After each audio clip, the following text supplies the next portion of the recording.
And now it is my great honor, privilege, to present to you, we all know our spiritual father, our spiritual leader in America, Archbishop Elpidophoros. Your Eminence, please come up. Your Eminence, my dear brother, Metropolitan Gerasimos of San Francisco, Your Graces, my dear brother bishops, my dear Dimitri Logotheti, sisters and brothers in Christ, I always value this opportunity to share with you some thoughts, and then a dialogue. And all this happens, of course, every time during our annual Leadership 100 conference.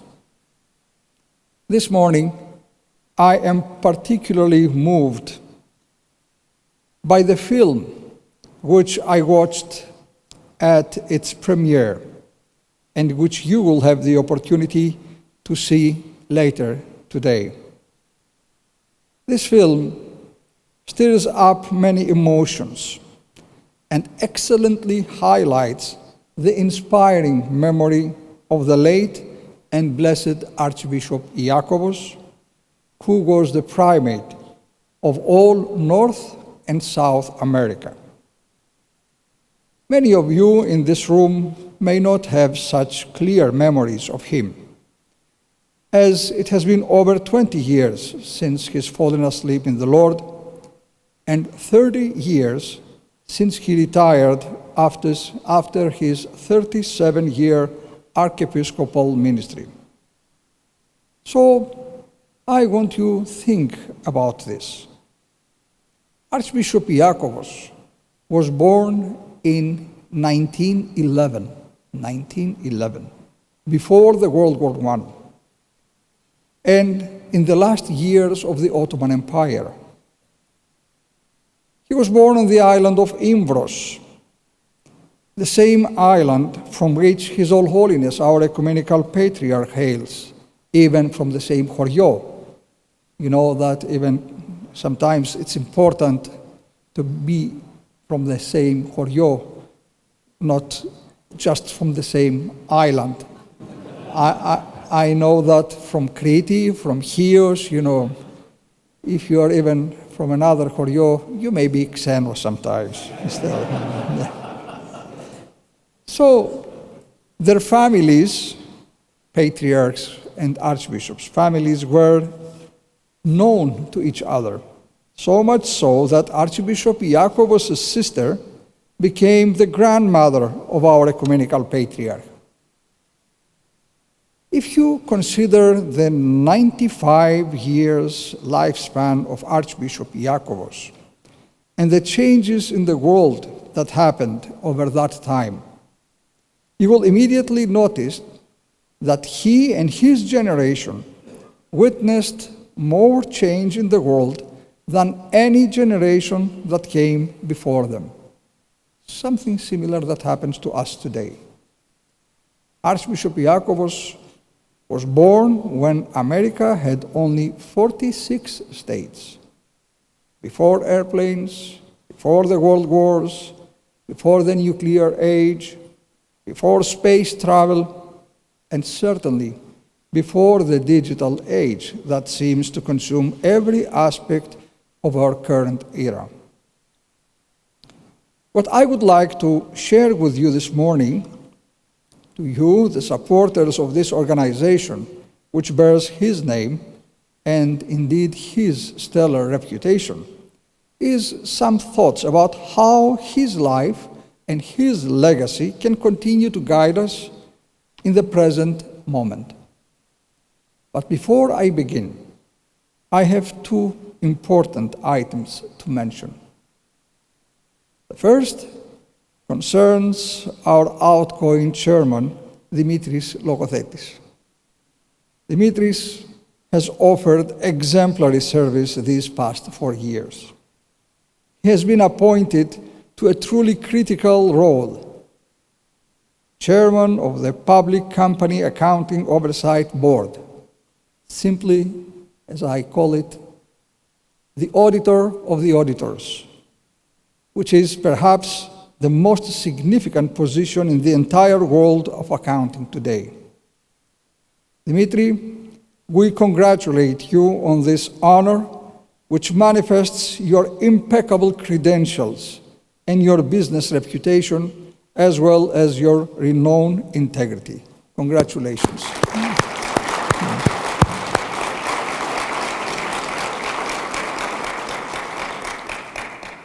Secondly, and in a way that is deeply intertwined with the legacy of Archbishop Iakovos, I wish to acknowledge someone very beloved to us all, the inimitable Paulette Poulos.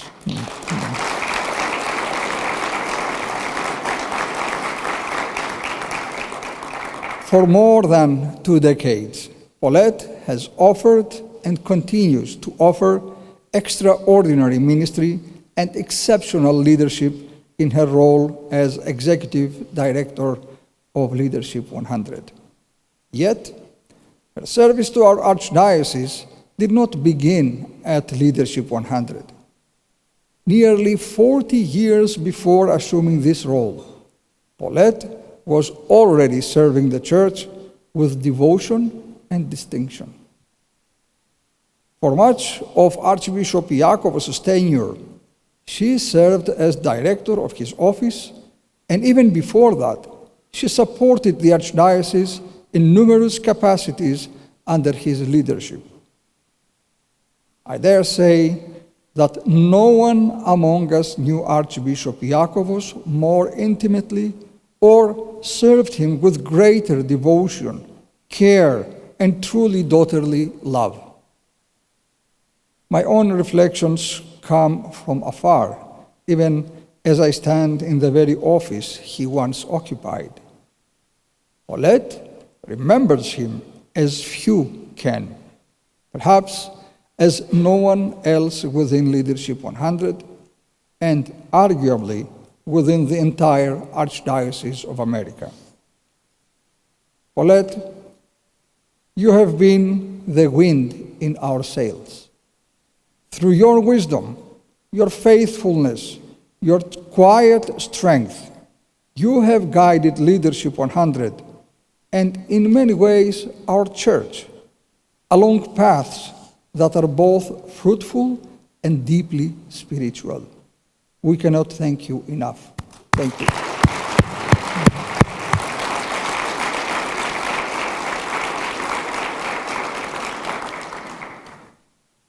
To return to the visionary Iakovos and his vision for the Church seems so appropriate this morning. What I would share with you is my own perspectives on how the late Archbishop's actions and presence in America, in American culture, how this can help us face some of the challenges we face today. Leadership 100 was his vision, his dream. And 42 years ago, he gathered a group of Greek-American business leaders to pursue that vision. Names like George Chimplis, Andy Athens, George Kokalis, someone well known here in Phoenix, Arthur Anton, Michael Jaharis. Just look at the names of the founders and the chairman emeriti of Leadership 100, and you will see remarkable individuals who answered the Archbishop's call. And to think that 42 years later, this fund has distributed, as Dimitri reminded us, nearly $83 million and is currently approaching a value of $130 million with over 1,400 members. It's really an amazing evolution of a church organization that is unprecedented in modern Orthodoxy. You cannot find something like this anywhere in the world. And you are the members of this organization. You should all be very proud to be part of this movement. which has seeded, has nurtured, and matured so many ministries for these past 4 decades, fulfilling the vision of Archbishop Iakovos and the founders. If we are honest with ourselves, we must acknowledge that we face challenges very different from those of earlier generations. The rise of personal digital devices, which now place nearly anything one desires into the palm of the hand, was simply unimaginable in 1984. Think back to going to a restaurant then. Then there was conversation, there was laughter, there was presence. Faces were lifted, eyes met eyes.